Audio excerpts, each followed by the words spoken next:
Hello hello. हाँ, मैं संजीवन टांडिया सपेरा बाबू MS म्यूजिक रिकॉर्डिंग सेंटर कुदरी से बोल रहा हूँ। आज आपकी रिकॉर्डिंग है ना? हाँ हाँ, मैं 10 मिनट में पहुँच गई। डीजे हरिलाल धुर्वे।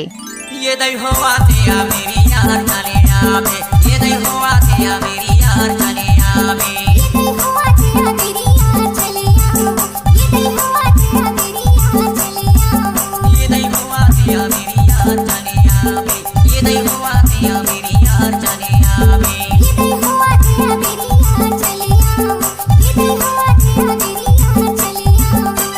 चले आवे रानी चले आवे, चले आवे वो रानी चले आवे, चले आवे रानी चले आवे, रानी चले आवे। ये दई हुआ तेरा मेरी यार चले आओ, ये दई हुआ तेरा मेरी यार चले आओ। Mix by DJ Harilal Dhurve.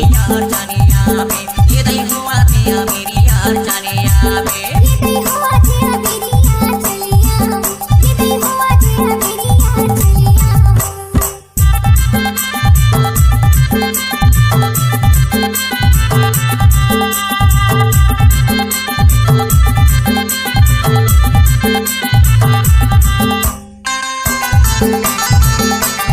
DJ Harilal Dhurve.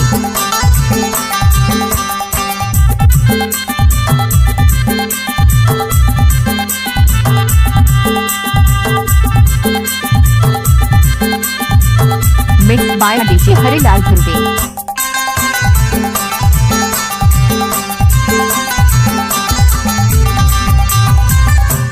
आएला सावन ये बरसाए बूंदिया वो तोर सुरता महारानी ये नैया वे निदिया। ये दई हुआ तेरा मेरी यार चले आओ, ये दई हुआ तेरा मेरी यार चले आओ, ये दई हुआ दिया मेरी यार चले आओ, ये दई हुआ दिया मेरी यार चले आवे।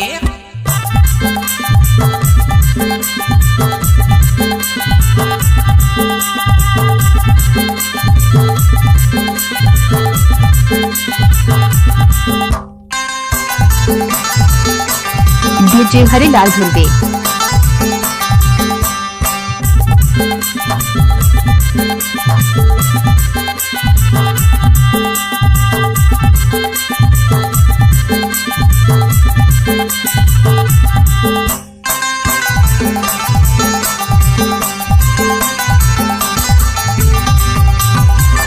बाग बगैचा दिखेला हरियर वो तोला पाए बर पिरोही ये बदडारे हो नरियर। ये दई हुआ तेरा मेरी यार चले आओ, ये दई हुआ तेरा मेरी यार चले आओ, ये दई हुआ दिया मेरी यार चले आवे, ये दई हुआ दिया मेरी यार चले आवे।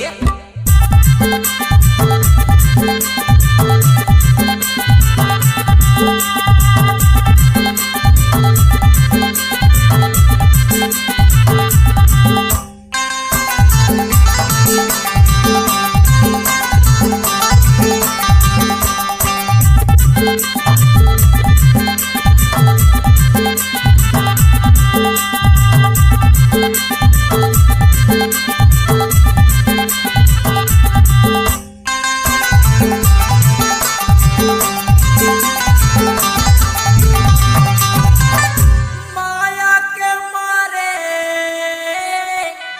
मैं होता बदनाम